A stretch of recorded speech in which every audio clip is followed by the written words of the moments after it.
seed undergoes a period of suspended growth and does not germinate. आपका germinate नहीं करेगा, does not germinate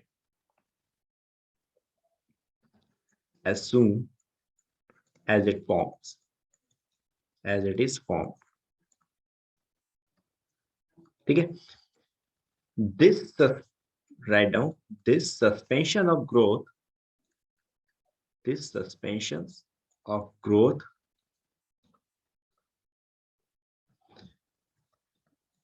known as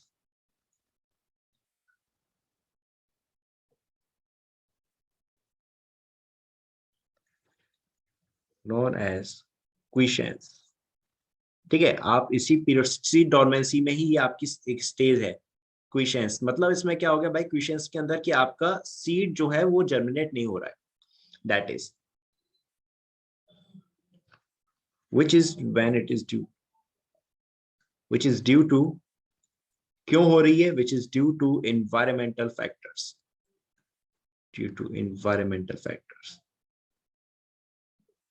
environmental मतलब आपका exogenous factors, that means exogenous factors।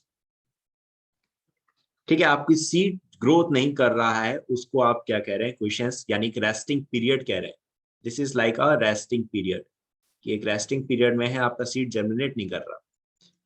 ठीक है, ये क्यों नहीं कर रहा है, कुछ आपके कुछ एक्सोजीनस यानी एनवायरमेंटल फैक्टर्स हैं, ये मैं अभी बताऊंगा क्या है, इस वजह से ये आपका नहीं कर रहा है।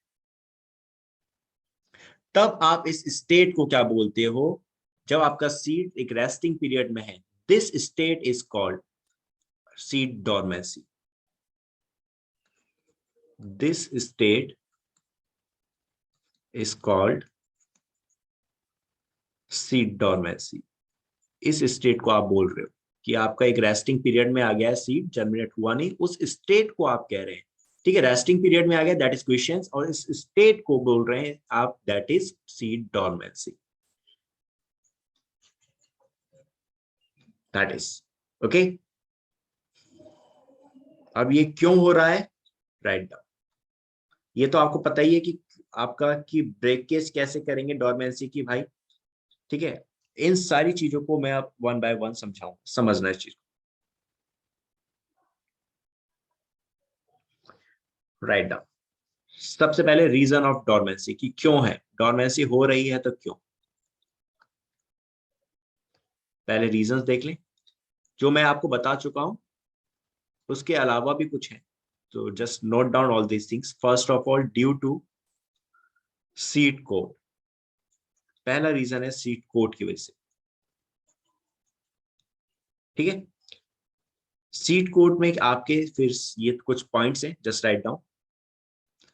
हो सकता है सीड आपका impermeable, seed coat is impermeable. Impermeable आपको पहले से पता होगा, जो किसी भी तरह ऐसी मेम्ब्रेन जो किसी का भी मूवमेंट अलाउ नहीं होने देती है, कोई भी मॉलिक्यूल्स इस मेम्ब्रेन को क्रॉस नहीं कर सकता, तो दैट इज इम्परमिएबल मेम्ब्रेन। ठीक है, तो यहाँ पे क्या होगा, seed coat is impermeable for gases, कि कोई भी गैसियस मॉलिक्यूल आपकी मेम्ब्रेन को क्रॉस नहीं कर पा रहा है। एग्जाम्पल किसमें, आपका एप्पल के अंदर। अगर एप्पल के अंदर आपका सीड डॉर्मेंसी हो रही है, तो एक रीजन हो सकता है कि सीड कोट जो है वो इम्परमिएबल है गैसेस के लिए। दूसरा, seed coat is impermeable for water. ठीक है, पानी के लिए इम्परमिएबल हो, ये किस में होती है, एग्जाम्पल है आपका, right down, trigonella, that's a name of plant, trigonella इसमें हो सकती है। और तीसरा है आपका, seed coat is mechanically resistant.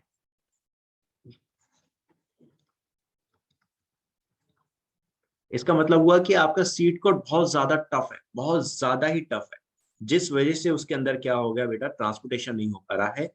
And ये आपको किसमें देखने को मिल रहा है, ये देखने को मिलता है कैप्सुला, कैप्सुला एमेरैंथस, इनके अंदर, इन प्लांट्स के अंदर आपको ये देखने को मिलती है। तो यहाँ पे आपका इन प्लांट्स में एप्पल, ट्राइजोनिला, आपका कैप्सुला, एमेरैंथस, इनके अंदर अगर आपकी डोरमेंट स्टेज आ रही है तो वो सीड कोड की वजह से आ रही है, because of seed coat. Then इसके अलावा आपका नेक्स्ट रीजन, दूसरा रीजन है बेटा कि सीड आपकी सीड डोरमेंसी क्यों आ रही है। हो सकता है इमेच्योर एम्ब्रियो हो, due to immature embryo, because of this, क्योंकि एम्ब्रियो से ही सीड बन रहा है। डबल फर्टिलाइजेशन में आपने पढ़ा था, आपका जायगोट बना था, जायगोट बनता था, फिर आपका डेवलप होता था एम्ब्रियो में, और एम्ब्रियो फिर फर्दर डेवलप होता था सीड में। तो आपका अगर एम्ब्रियो इमेच्योर है तो सीड भी इमेच्योर होगा, एंड इन दैट कंडीशन आपका सीड जो है वो डोरमेंट स्टेज में चले जाएगा। तो that is due to immature embryo. Example किसमें आपको देखने को मिलेगा, जिनको बायलोबा,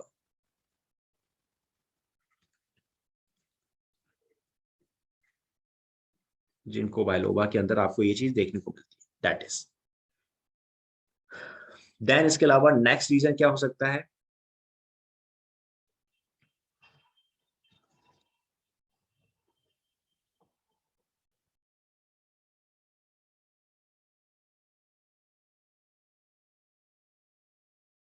demand of after ripening period, after ripening period.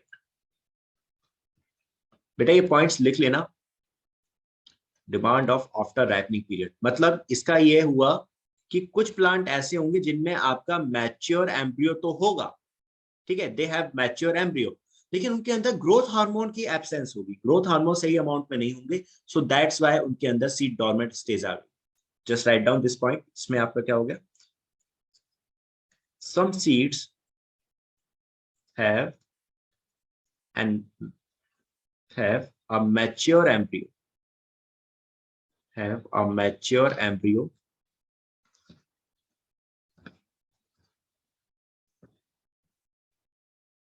a mature embryo, ठीक है, आपका मैच्योर एम्ब्रियो तो है लेकिन इसमें ग्रोथ हार्मोन नहीं है, but do not germinate, do not germinate due to,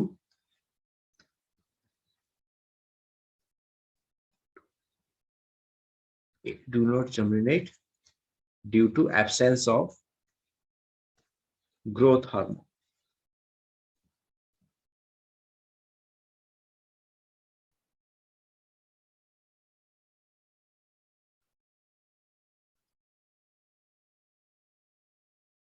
ठीक है, तो ऐसो को क्या होती है बेटा, एक टाइम पीरियड चाहिए होता है, एक टाइम पीरियड चाहिए होता है जिसमें कि उस टाइम में ये अपने आप को धीरे धीरे राइप कर सके, यानी जर्मिनेट हुए, जर्मिनेट होने के बाद एकदम से अपनी ग्रोथ नहीं कर पाए, ठीक है, आपकी रेस्टिंग स्टेज में आ गए, डोर्मेंट स्टेज में आ गए, फिर इनको कुछ टाइम चाहिए होगा, देन उसके बाद ये धीरे धीरे धीरे धीरे ग्रोथ करेंगे।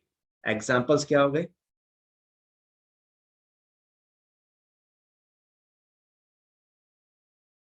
एक सेकंड ये पॉइंट लिख लो नहीं तो कंफ्यूज हो। They require,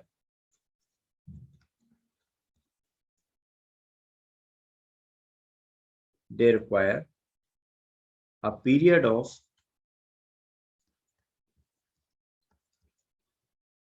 after ripening,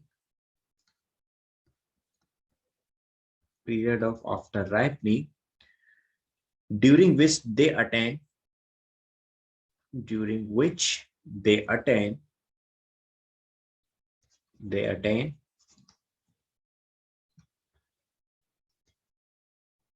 the power of the power to germinate।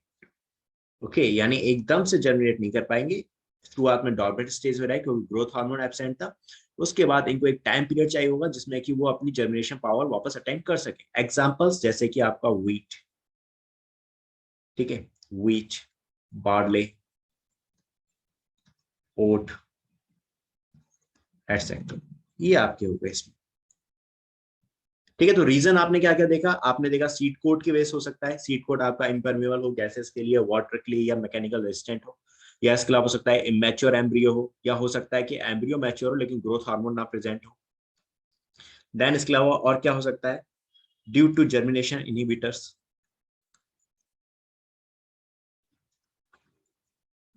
Due to germination inhibitors, इसमें आपके क्या आ गए इनहिबिटर्स, जो अभी हमने देखे थे, जैसे कि आपका write down,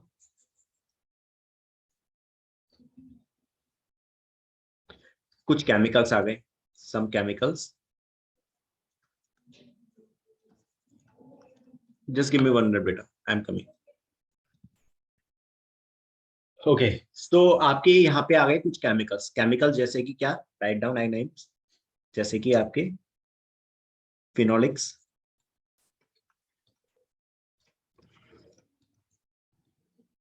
tannin, phenolics, tannin, alkaloid, alkaloid हो गए, ठीक है।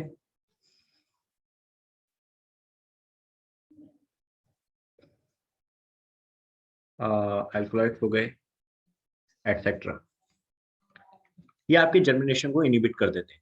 और भी होते हैं, मैंने बस ये 2-3 नाम लिखवाए, एक एग्जांपल बताता हूँ, दैट इज इंपॉर्टेंट, इसको मार्क कर लेना। आपका फ्लोरिक एसिड, फेरुलिक एसिड जो होता है इन टमाटो पल्प, टमाटो के अंदर उसके जब जर्मिनेशन होता है, अगर वो जर्मिनेट नहीं हो पा रहा, तो रीजन हो सकता है कि उसके अंदर फ्लोरिक एसिड जो है ये बन चुका है ज्यादा अमाउंट में, so that's why seed germination नहीं हो पा रहा है, वो डॉर्मेंट स्टेज में चला गया है। दिस इज इंपॉर्टेंट, इसको मार्क कर लेना। ओके, कुछ रीजन होते हैं बेटा आपके कि सीड जर्मिनेट इसलिए नहीं कर पाता, डॉर्मेंट इसलिए हो जाता है कि बहुत से प्लांट्स में क्या होता है, स्पेसिफिक लाइट चाहिए होती है, उसी स्पेसिफिक लाइट के अंदर ही वो क्या कर पाएंगे, जर्मिनेट हो पाएंगे सीड। अगर उस लाइट लाइट में डिस्टरबेंस हो जाए, वो लाइट उनको ना मिले, तो वो फिर जर्मिनेट नहीं हो पाते। तो इसको हम लिखते हैं due to specific light requirement, due to specific light requirement.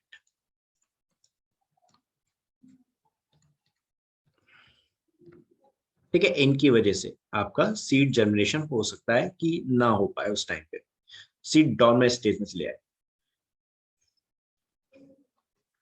तो ऐसे सीड्स जिनको पर्टिकुलर लाइट चाहिए होती है जर्मिनेशन की, ऐसे सीड्स को बोलते हैं photoblastic seeds. Right down, some seeds require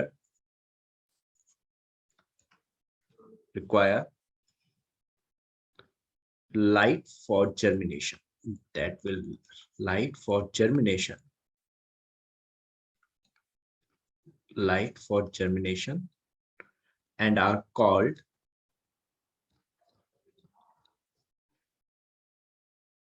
positive photoblastic seed, photoblastic seed. Positive इसलिए बेटा क्योंकि सनलाइट की प्रेजेंस में ये ग्रोथ कर रहे हैं, जर्मिनेट हो रहे हैं, इसलिए पॉजिटिव रेस्पॉन्स दे रहे हैं, they are giving positive response towards the sunlight. So इसीलिए क्या बोला, पॉजिटिव फोटोब्लास्टिक सीड्स। ठीक है, दैट इज एग्जाम्पल्स क्या हो गए इसकी, लाइथ्रम, ये साइंटिफिक नेम्स है बेटा, लाइथ्रम, देन इसके अलावा लैक्चुला, लैक्टिका, लाइथ्रम, लैक्टिका, सेटाइवा, लैक्टिका सेटाइवा, दैट इज, ये आपके प्लांट्स हैं जो आपका सीड, इनके सीड्स क्या होंगे, पर्टिकुलर सनलाइट की प्रेजेंस में ही अपना ग्रोथ करेंगे, जर्मिनेट हो पाएंगे।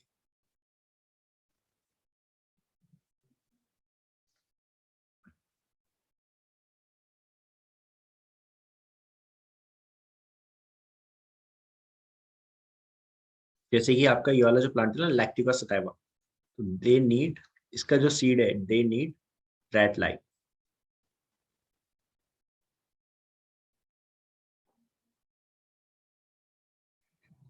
इसको रेड लाइट चाहिए इसकी सीड को।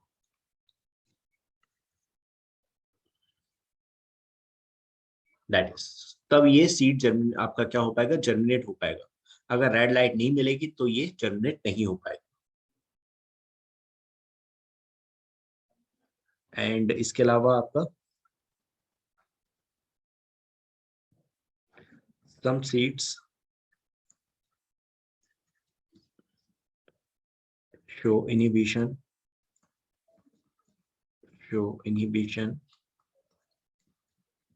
of seed germination। ठीक है, अभी आपने ऊपर देखे थे पॉजिटिव कि भाई इनको पर्टिकुलर लाइट चाहिए जिसकी प्रेजेंस में ही वो जर्मिनेट हो पाएंगे।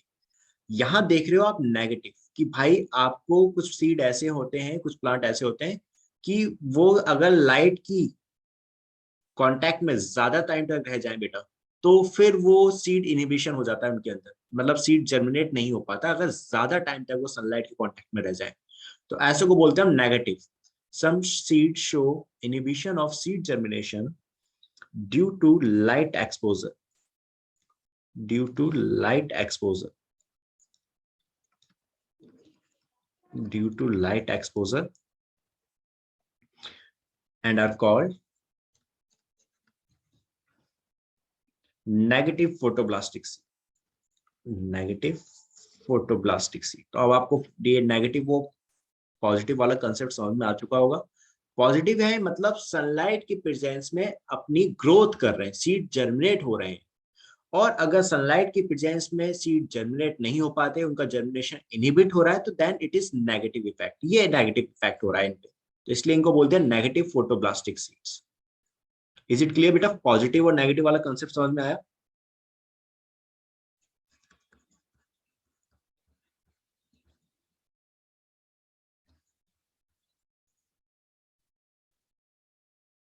ठीक है, ठीक है बेटा, ओके, चलो ठीक है बेटा। तो एक बार मैं क्विक रिपीट कर देता हूं वापस जो हमने देखा यहाँ पे बेटा। आपने ये देख लिया कि आपका सीड जर्मिनेट तो होता है, ठीक है, अच्छी बात है। आपका डोरमेंट जो स्टेज आती है वो किस वजह से आ रही है, रीजन देख लिए आपने। पहले देखा सीड कोट की वजह से, क्या हो सकता है भाई सीड कोट इम्परमेबल हो जाए या आपका ज्यादा रेजिस्टेंट हो जाए, तो आपकी जो सीड डोरमेंट वाली स्टेज है वो आ जाती है। या आपका एम्ब्रियो जो है वो इमेच्योर है तो आ सकती है, या एम्ब्रियो मैच्योर तो है लेकिन ग्रोथ हार्मोन नहीं है उसके अंदर तो आ सकती है। या फिर इसके अलावा आपने देखा कि भाई हो सकता है कुछ आपके केमिकल्स की वजह से हो जाए, ठीक। या फिर आपने देखा इसके अलावा कि कुछ सीड जो होते थे वो जर्मिनेट क्यों नहीं हो पा रहे, डॉर्मेंट स्टेज में क्यों चले जा रहे हैं, कि उनको उनकी पर्टिकुलर जो उनकी लाइट है, जो वेवलेंथ है, उनको वो नहीं मिल रही सनलाइट। सो वो डॉर्मेंट स्टेज में जा रहे हैं। उनको बोला आपने दैट इज जो सनलाइट की प्रेजेंस में, पर्टिकुलर वेवलेंथ की प्रेजेंस में जर्मिनेट हो रहे थे, उनको तो बोला पॉजिटिव फोटोब्लास्टिक सीड। फोटो का मतलब होता है सनलाइट, यहाँ पे वर्ड आ रहा है फोटोब्लास्टिक, ठीक है, नाम में ही मतलब छुपा होता है, मैं हमेशा बोलता हूँ फोटोब्लास्टिक, ठीक है।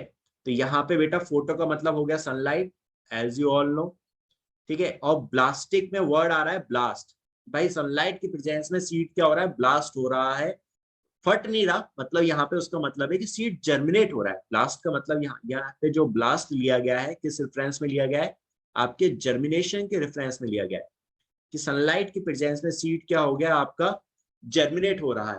तो सनलाइट की प्रेजेंस में सीड अगर जर्मिनेट हो रहा है तो that is positive effect show कर रहा है, तो वो हो गया पॉजिटिव फोटोब्लास्टिक सीड।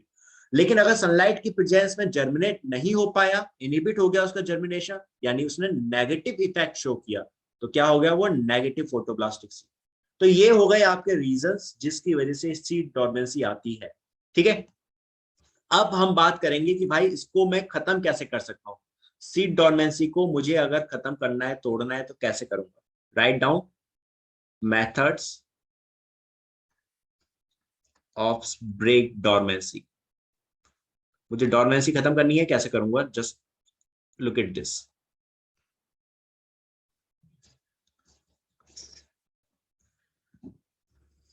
ठीक है, आपका यहाँ पे जो वर्ड सबसे पहले आता है दैट इज राइट डाउन स्कैरिफिकेशन, स्कैरिफिकेशन पहला तो, ठीक है। इसमें आप क्या कर रहे हो, स्कैरिफिकेशन के अंदर जो सीड कोड आपका क्या हो गया था, मैकेनिकली रेजिस्टेंट हो गया था, ठीक है, बहुत ज्यादा, ठीक है। तो आप उसको सॉफ्ट कर रहे हो, यहाँ पे आप सीड कोड को क्या करोगे, सॉफ्ट करोगे, दैट इज, इसमें आप क्या कर रहे हो, softening and weakening. As you know seed coat होता है बहुत hard, softening and weakening of seed coat by, कैसे करोगे, बाय एसिड्स, अल्कोहल और नाइफ। ठीक है, आपने क्या कर रहे हो, सीधी सी बात, आप सीड कोट को थोड़ा सा तोड़ दे रहे हो हल्का सा, तो जिससे कि वो सॉफ्ट हो जाए और फिर सीड डॉर्मेंट वाली स्टेज ना आए, तो उसको बोलते हैं आप स्कैरिफिकेशन। दैट इज दूसरा मेथड है बेटा यहाँ पे आपका, दैट इज स्ट्रैटिफिकेशन। एक है वर्ड मिलते जुलते हैं, एक स्कैरिफिकेशन है, एक स्ट्रैटिफिकेशन है।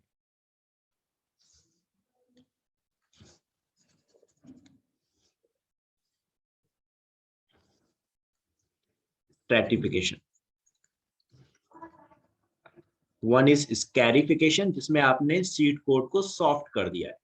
ठीक है, एक है स्ट्रैटिफिकेशन। स्ट्रैटिफिकेशन में क्या कर रहे हो आप, यहाँ पे लो टेम्परेचर से आप ट्रीट करा रहे हो। ठीक है, जैसे आप वर्नलाइजेशन में कर रहे थे, लो टेम्परेचर का यूज कर रहे थे ताकि आप जो वेजिटेटिव फेज है उसको छोटा कर दो और मैच्योरिटी यानी रिप्रोडक्टिव फेज को जल्दी ले आ देते, उससे थोड़ा मिलता जुलता है यहाँ पे। तो यहाँ पे आफ्टर राइपनिंग जो मैंने आपको बताया था ना कि आपका बहुत बार क्या होता है राइपनिंग के बाद कि आपका सीड जो होता था देन वो एकदम से ग्रोथ नहीं करता है।